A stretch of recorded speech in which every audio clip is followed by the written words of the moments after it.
Ayun, tutok mo ako kay mga par. Nag-order ako ng microphone worth 1,500 sa Shopee. So ito yun. Ito yung tinatawag na Ray Hayes. Hindi ko alam paano basahan yan. Ray Hayes. Si Ano man? Reyes. Reyes. Reyes. Reyes.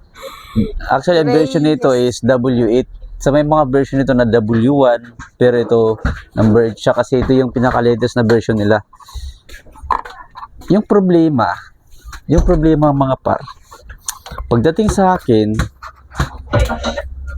pagdating dito sa bahay, in-unbox ko tapos sinubukan ko sa cellphone. Hindi siya gumagana kasi yung pala, hindi nakasync yung mga microphone sa receiver. Hindi siya nasisync. Tapos binasa ko yung manual. Yung manual, walang nagsasabi doon na kapag hindi nakasync, ganito yung gawin mo. So nag-research ako parang nalulurong na ako par. So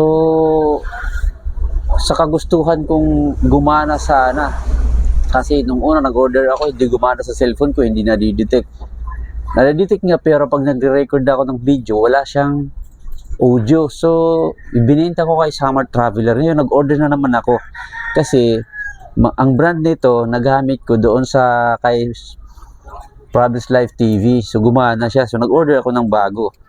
Ito yung na-order ko par. Ito yung Hayes W8. So, tapos, pagdating dito nga sa bahay, hindi siya gumagana. Kaya hindi pala nakasync yung audio niya sa receiver, sa microphone. So, hindi gumagana, nothing at all. Tapos, umanap ako ng mga tutorial sa online, hindi gumagana. Hindi ako makahanap.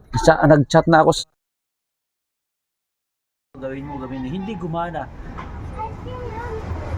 Tapos kayo napaparong na. Pipindot mo kasi. Diro ta na sarulak nito. Hindi rin nakabati ako kanina, naglagatik. Pero napaparong. Kaya May sound na? Oo. Sound na. No, So kanina pa ako aray. Parang diri yan nala. Asya lang to. So yun ang nangyari, no? Hindi siya gumana. Nagtry ako na umanap ng mga solution sa online, walang available. Kaya ayun, wala akong, yung last option ko na sana is ibalik ko. Actually, nakipag-usap sa akin yung seller na gawin mo ito, gawin mo mo yan. Ginawa na niya ang lahat. Pero hindi pa rin gumagana. Hindi nagsisync yung audio sa dito sa may receiver. So nag-request na ako ng refund, pero sabi niya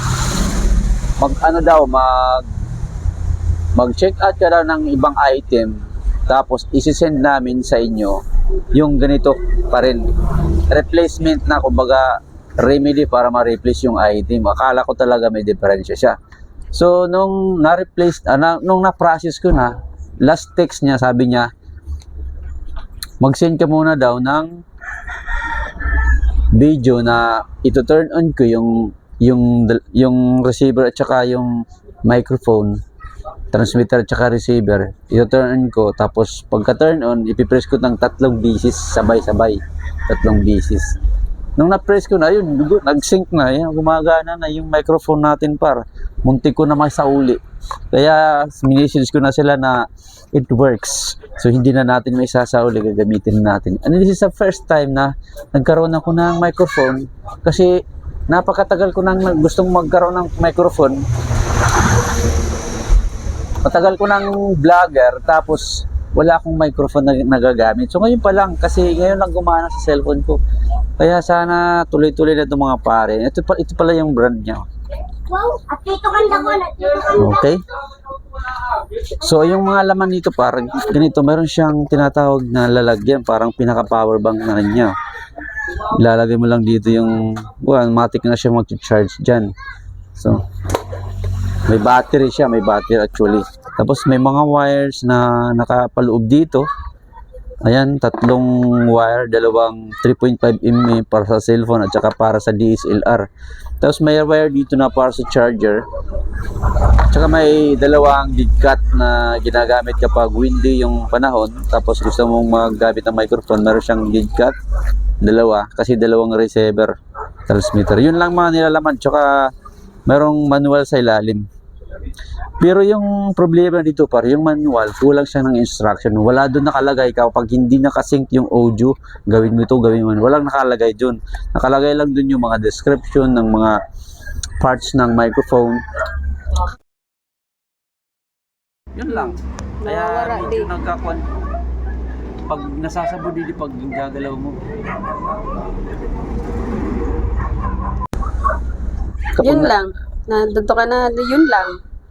Yun lang yung medyo pag nagbumili kasi kayo nito tapos hindi siya nakasync, kailangan nyo lang kausapin yung seller para bigyan kayo ng instruction kung anong gagawin nyo.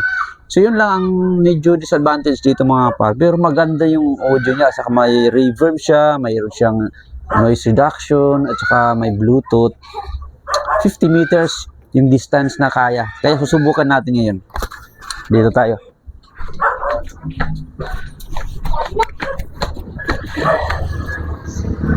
$50 meters na ba? Nakabate talaga ba na ako? So, matapok kita. Tatawid tayo ng kabilang kalsada. Sana hindi tayo maligis dito. Sika. Babaligyan natin ng microphone. Naririnig pa rin ako doon. Ayos pa rin. Pwede natin gamitin pang-prank sa Katbalogan, ano? Prank natin, Damon mga sasakyan din par. Damo sa mga binagong, daming mga sasakyan kung sa Tagalog pa.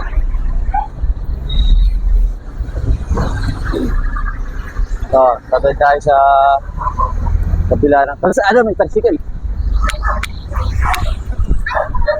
Nakabati pa ako. Sa mga pera nito, 50 meters na, no? So, legit na nababati talaga ako. Napakalayo na natin para, no? Nakakita pa ba ako sa video? Wala. Okay, sige, babalik na ako. Legit malatos. Ay!